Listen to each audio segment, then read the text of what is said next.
Hi, everyone. Today we're going to talk about the first part of rhetorical analysis. And rhetorical analysis is really our ability to figure out how language is working to make us or an intended audience think, feel, or do something. So we're going to have a two-part video. This is part one. Part two is going to get really into the specifics. So for today, we need to talk about this R word. What does rhetoric mean? Rhetoric goes all the way back to Greek philosopher Aristotle. It is a philosophy and a frame of thinking that has been around for a very long time. And so Aristotle defined rhetoric as the art of effective writing or effective speaking. And so in modern terms, a definition we can use is it's the art of effective or persuasive speaking or writing. So what do we talk about when we talk about the rhetorical situation? The rhetorical situation is really what's happening around a text that makes that text effective.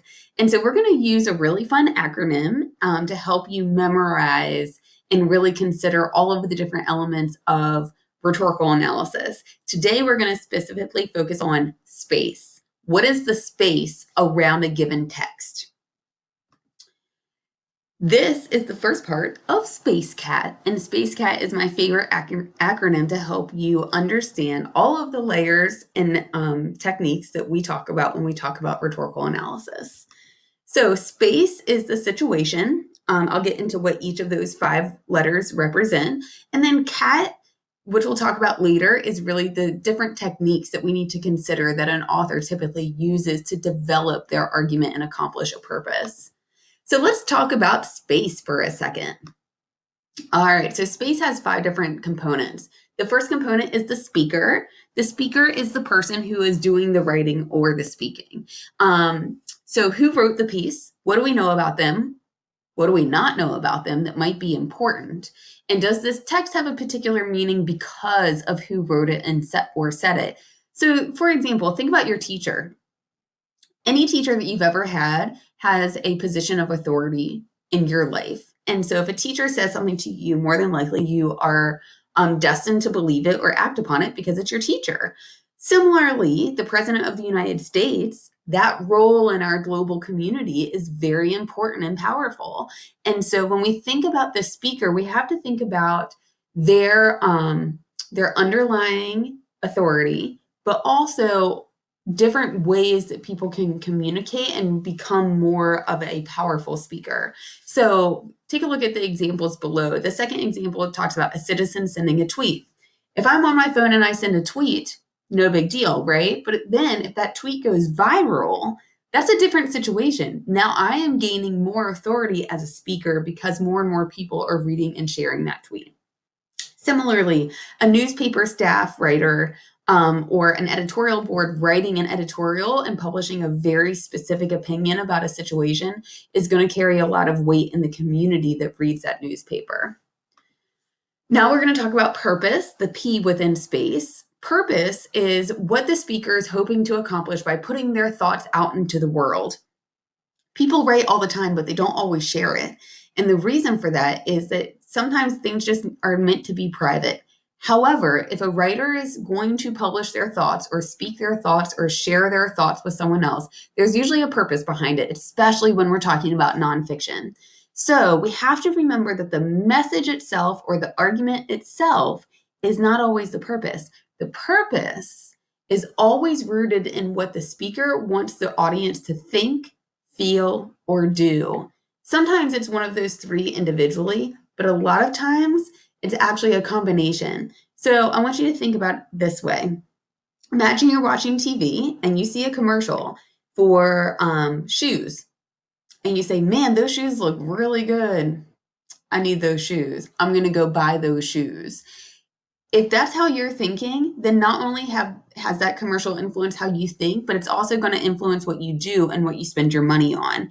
We spend money on things we don't need every day. Well, outside of social distancing, because commercials help us or really influence our ability to think, feel, or do about ourselves and what products might help improve how we think, feel, or do about ourselves. Similarly, if you watch an ad for a restaurant or some kind of food, let's say Taco Bell, If you watch it and you're like, that cheesy gordita looks delicious, I'm going to go get me some Taco Bell, then that commercial has really influenced how you think and what you do. When we talk about audience, we need to be very careful because a lot of times we confuse the audience with ourselves. We are not usually the intended audience in what we read in this class. And that's because a lot of what we read predates when we were born. So when we talk about audience, let's talk about who the actual audience of this text was and if they were the intended audience. For example, if I publish something in a newspaper, I might have one specific audience I want to read it, but then the entire readership of the newspaper is also going to read it. What did the speaker assume about their audience, and how does that impact what they say and how they say it? You know what it's like when someone is being condescending. They have obviously made assumptions about you and what you know and what you don't know, and that's why what they're saying is coming across as condescending. Flip side, if you've ever had imposter syndrome, maybe you're at work or maybe someone asks you something and you're like, why would they think I know that? I'm like nobody. Well, that's because they have an assumption about you and your capabilities. So it works both ways. When we talk about audience, it really influences how people speak. It influences the words they use. It influences the data or the research they use to validate their argument. And so I want you to think about the different audiences listed below and how that might influence how a speaker addresses them. We are in the thick of presidential campaign season. We're looking at lots of different debates. And so think about what the difference between a presidential candidate addressing retired people watching the debate compared to how they might address 18-year-olds voting for the first time. It's going to be different. If you are the readers of a newspaper, depending on where you live, that newspaper could be something as global as the New York Times or as local as your local newspaper. And so the readers of a newspaper are going to be really telling based on how big that newspaper is. And then also think about the audience at a predominantly female crowd gathered at like a rally or a protest or something like that. The words you use, the examples you use are going to be really unique in that situation. When we talk about audience, there are so many things that we could talk about. So some things to consider are age, gender, class, race, past experience, education, culture, expectations, and also generation. Millennials get a bad rep, guys. And so a lot of times people lose sight of the fact that millennials are like in their 30s. And so when we talk about generations, you could talk about baby boomers, you could talk about Gen X, Gen Y, millennials, all that sort of stuff. All right. Now we're at the C, the second to last element of space. And when we talk about context, we're talking about what is happening around this piece of writing, what's happening in the world when the text is produced, what's happening historically, culturally, politically, environmentally. All of those things are contributing factors because those are issues that might be influencing how the writer is approaching this specific argument or situation. So, what are the biggest issues on the speaker's mind, which they might be directly or indirectly addressing? And how would this same text be received differently if by a different audience or in a different time? And Dr. King is actually the best example of this. So here's a little history lesson or a refresher for you. Back in April 1962, Dr. King flew to Birmingham, Alabama to demonstrate with a movement there over Easter weekend. And so Easter weekend is a major Christian holiday. And so they were doing lunch counter sit-ins, bus boycotts, and really sort of wreaking havoc on the traditional Easter weekend and really making it uncomfortable for some people.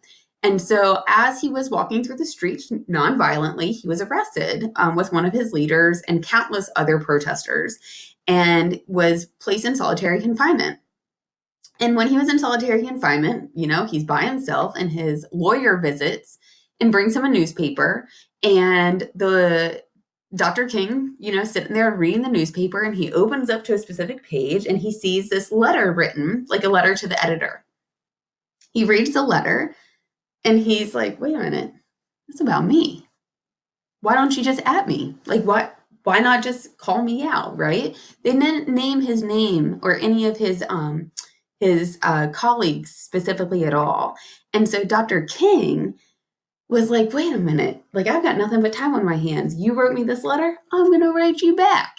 And so the idea here is that the context of that, of the clergyman's letter that was produced in the newspaper had a lot to do with Easter weekend and Birmingham, but Dr. King saw the context as being bigger than Birmingham, bigger than Easter weekend, and really wanted to make sure that that was well known, that this was not just a Birmingham issue, this was not just an Alabama issue, and this was not just demonstrations that were happening Easter weekend. This was part of a larger cultural movement.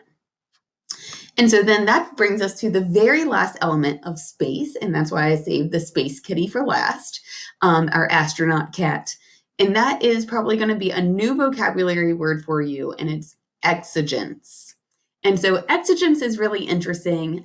It's one of my favorite elements of rhetorical analysis because it has to do with the now. What's happening right now that is influencing this writer to put pen to paper? They are fired up, they're ready to go. What's the spark? What's the catalyst that moved that speaker to act and say something? Usually, students confuse this with the context. So here's what I really want you to remember. The context is always happening. We are always living through history. But the exigence is the specific thing that has really inspired the writer to do something. So here's an example for you. Imagine that you're sitting there with some friends eating lunch. I walk up, I grab your lunch, and I throw it on the ground. It's not very nice. Okay, so the exigence in that situation is me taking your lunch and throwing it on the ground. So what are you going to do? Some of you are going to sit there and cry. You're going to be like, she just took my lunch and threw it on the ground.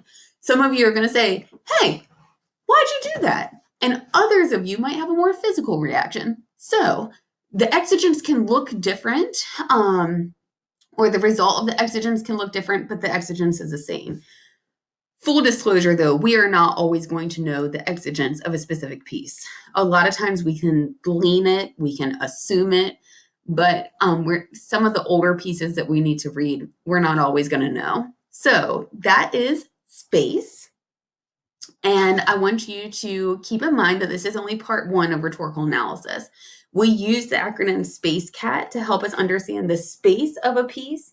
And then CAT is going to really get into the nitty gritty of the techniques that the writer uses that really help them accomplish their purpose.